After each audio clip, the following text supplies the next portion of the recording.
നമ്മൾ എവിടെ പോവാൻ പറ ഗൈസ്. നമ്മൾ എന്നൊരു കഫേ പോവാണെങ്കിൽ അവിടെ പേരറിയില്ല. കഫേ പേര് ലെറ്റ്സ് എക്സ്പ്ലോർ നുഗംപക്കം.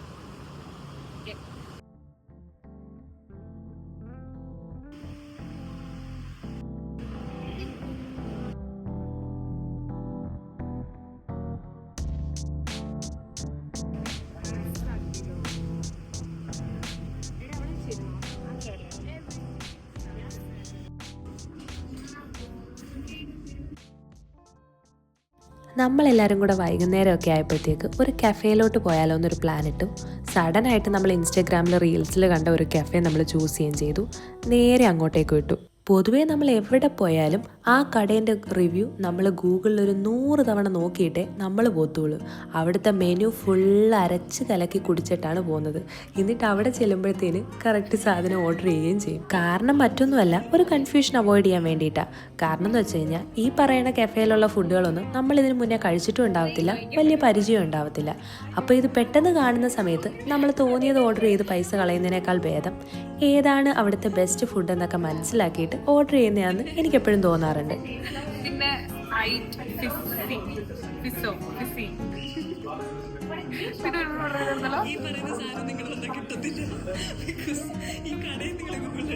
പിന്നെ നമ്മുടെ ചീസ് കേക്ക് ഓർഡർ ചെയ്തു.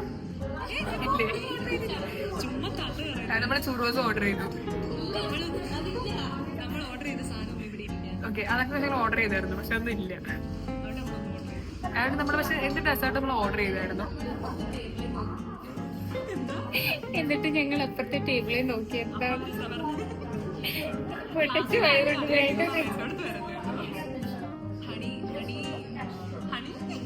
ഹണി പൊട്ടറ്റോ ആണ് അവർ കഴിച്ചോണ്ടിരുന്നത്. പക്ഷെ ഞങ്ങള് പൊട്ടറ്റോ ആയതുകൊണ്ട് വേണ്ടെന്ന് വെച്ചു. നമ്മൾ മെനു നോക്കി കണ്ടുപിടിച്ച സാധനങ്ങളൊന്നും ഇന്ന് അവൈലബിൾ അല്ലായിരുന്നു. അപ്പോൾ ഉള്ള സാധനം പെട്ടെന്ന് ഓർഡർ ചെയ്യേണ്ടി വന്നു. അങ്ങനെ ഓർഡർ ചെയ്തതാണ് ഈ സ്പ്രൈറ്റ് ഫ്ലോട്ട്സോ അങ്ങനെ എന്തോ ഒരു സംഭവം. പക്ഷേ സാധനം വന്നപ്പോൾ നമ്മളൊന്ന് ഞെട്ടിപ്പോയിട്ടോ. ഈ സ്പ്രൈറ്റിൻ്റെ ബോട്ടിലാണോ നമ്മൾ ഓർഡർ ചെയ്തതെന്നായി പോയി.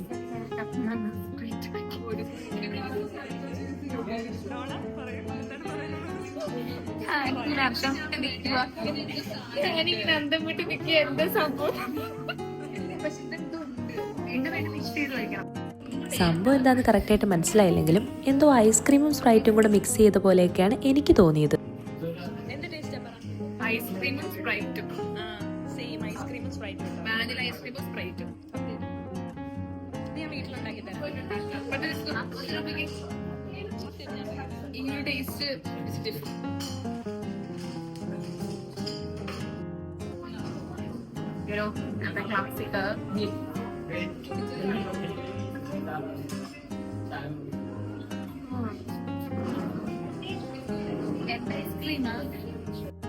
പിന്നെ ഈ കഫേയിലൊക്കെ പോയി കഴിഞ്ഞാൽ ഒരേ സാധനം എല്ലാവരും മേടിക്കുന്നതിനേക്കാളും ബെറ്റർ പല പല സാധനങ്ങൾ ഒരുമിച്ച് ട്രൈ ചെയ്യുന്നതായിരിക്കും. പിന്നെ നമ്മൾ കുറച്ച് നേരം അവിടെ ഇരുന്ന് കഥയൊക്കെ പറഞ്ഞ് വേറെ കുറേ ഫുഡ് കൂടെ ഓർഡർ ചെയ്തിട്ടുണ്ടായിരുന്നു. അതെല്ലാം കഴിച്ചിങ്ങനെ ഇരുന്നു. പിന്നെ കഴിച്ച ഫുഡെല്ലാം അത്യാവശ്യം നല്ലതായിരുന്നു. ഈ ഒരു ഫുഡ് എൻ്റെ പേര് ഞാൻ ഓർക്കുന്നില്ല, പക്ഷെ ആ സംഭവം നല്ല അടിപൊളിയായിരുന്നു. ഇനി എന്ത് ഫുഡ് ഓർഡർ ചെയ്താലും അത് കഴിക്കുന്നതിന് മുമ്പേ അതിൻ്റെ ഒരു ഫോട്ടോഷൂട്ട് ഉണ്ടായിരിക്കും. അവളിത് അതിൻ്റെ പല ആംഗിളിലുള്ള ഫോട്ടോ എടുക്കാൻ കഷ്ടപ്പെട്ടുകൊണ്ടിരിക്കുക. സത്യം പറഞ്ഞാൽ ഈ ഫ്രണ്ട്സുമായിട്ട് പുറത്തു പോകുന്നത് ഒരു രസമുള്ള പരിപാടിയാണ്. കുറേ കഥയൊക്കെ പറഞ്ഞ് ഒരുമിച്ച് ഫുഡൊക്കെ കഴിച്ച് എന്ത് രസമല്ലേ. പോരാത്തതിന് നമ്മളിപ്പോൾ കുറേ നാൾക്ക് ശേഷമാണ് ചെന്നൈയിലോട്ട് വരുന്നത്. അപ്പോൾ പറയാൻ കുറേ വിശേഷങ്ങൾ ഉണ്ടാവുമല്ലോ. സത്യം പറഞ്ഞാൽ ഇങ്ങനെ കഥയൊക്കെ പറഞ്ഞിരുന്നപ്പോഴത്തേനും സമയം പോയതറിഞ്ഞില്ല. പിന്നെ നമുക്ക് പോകണമല്ലോ. പോരാത്തതിന് നമ്മളിവിടെ വന്നപ്പം കഴിക്കാമെന്ന് വിചാരിച്ചത് സ്റ്റീക്കായിരുന്നു. സ്റ്റീക്ക് ഇവിടെ അവൈലബിൾ ആയിരുന്നില്ല. ഞങ്ങൾക്ക് എല്ലാവർക്കും സ്റ്റീക്ക് കഴിക്കാൻ നല്ല ആഗ്രഹം ഉണ്ടായിരുന്നു. അപ്പം നമ്മൾ വിചാരിച്ചു വേറെ ഒരു കടയിലോട്ട് പോയാലോ എന്ന്. അവിടെ സ്റ്റീക്ക് നല്ലത് കിട്ടുമെന്ന് ആരൊക്കെയോ പറഞ്ഞു കണ്ടു. ആരൊക്കെയല്ല കേട്ടോ, നമ്മുടെ ഇൻസ്റ്റാഗ്രാമും ഗൂഗിളും ChatGPT ഒക്കെ തന്നെയാണ് പറഞ്ഞത്. അവർ പറഞ്ഞ സ്ഥിതിക്ക് നമുക്ക് അങ്ങോട്ടേക്ക് പോകാമെന്ന് വിചാരിച്ചു. പെട്ടെന്ന് ഊബറൊക്കെ ബുക്ക് ചെയ്ത് നമ്മൾ വെയിറ്റ് ചെയ്യാണ് ഊബറിന് വേണ്ടി.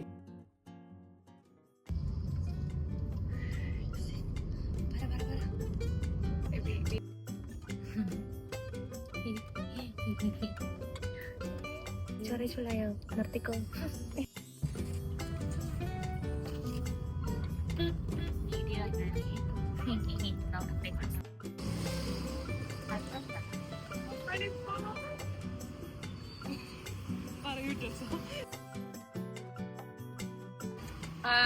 നമ്മൾ ആരും ഇതുവരെ നല്ലൊരു ഒതന്റിക് സ്റ്റീക്ക് ട്രൈ ചെയ്തിട്ടില്ല. സോ നമ്മള് ചെന്നൈയിലെ ബെസ്റ്റ് സ്റ്റീക്ക് അവിടെ കിട്ടുമെന്ന് ചോദിച്ചപ്പോൾ ChatGPT പറഞ്ഞു ഇവിടെ കിട്ടത്തുള്ളൂ എന്ന്. അപ്പൊ നമ്മൾ അങ്ങോട്ടേക്ക് വന്നിരിക്കുകയാണ്. Let's go.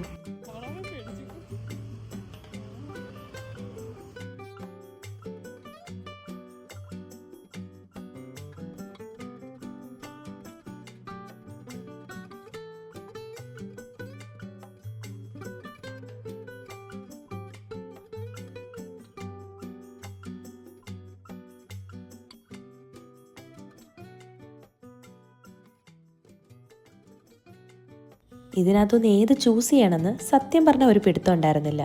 അപ്പം നമ്മൾ വിചാരിച്ചു വീണ്ടും ChatGPTനോട് തന്നെ ചോദിക്കാം. പുള്ളിക്കാരനല്ലേ നമുക്ക് ഈ കട കണ്ടുപിടിച്ച് തന്നെ. കാരണം നമ്മളാരും ഇന്നേ വരെ ഒരു പ്രോപ്പർ സ്റ്റീക്ക് കഴിച്ചിട്ടില്ല. അതുകൊണ്ട് നമ്മൾ ChatGPTനോട് തന്നെ ചോദിച്ചു. പിന്നെ ആ കടയിലുള്ള ചേട്ടന്മാരും നമ്മളെ കുറേ ഹെൽപ്പ് ചെയ്തു കേട്ടോ.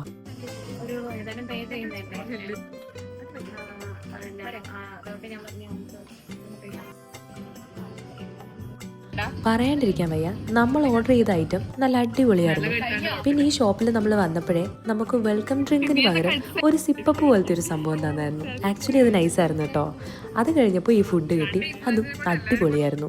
ഇതെല്ലാം കഴിഞ്ഞ് കഴിഞ്ഞപ്പോൾ നമുക്ക് കുറച്ച് കുഞ്ഞു മിഠായിയും കിട്ടിയിട്ടുണ്ടായിരുന്നു. പിന്നെ ഈ കടയുടെ പേര് ഗോൾഡ്മാൻ സ്റ്റീക്ക് ഹൗസ് എന്നാണ് കേട്ടോ.